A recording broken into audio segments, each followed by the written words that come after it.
So what's the difference between failing and failure?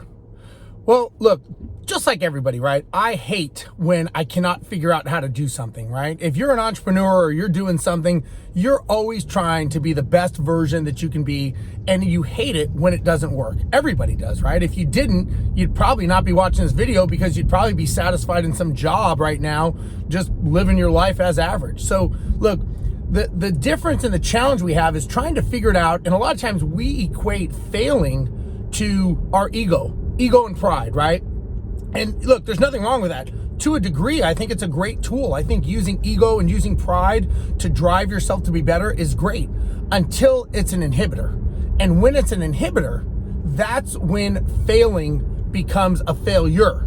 Because what happens is when you're failing at something, that just, look, it means you're learning how to do it better, all these things.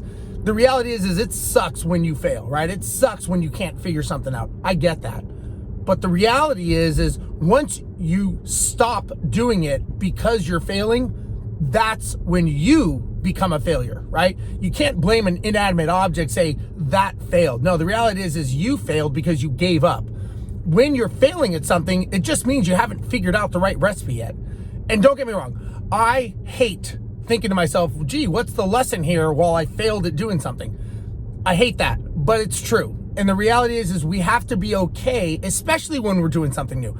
I don't care if it's business, I don't care if it's real estate, it doesn't matter. When you're doing something new and you don't know how to do it, you need to embrace the fail. They call it embracing the suck, they call it failing faster, whatever term is. The reality is once you get knocked down, you have to get back up. If you don't get back up, then you are a failure.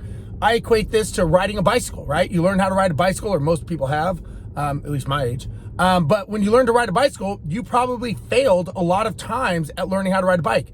And then at some point, you learned how to ride a bike and you got good at it. But until you learned how to ride it, you were failing. Now, if you never got back up on that bike, then you were a failure. So again, just remember, failing is okay. Being a failure in my book is not, because that means you gave up. And if you gave up on that, what else are you giving up on before actually coming to success? So it's okay to fail, but don't become a failure.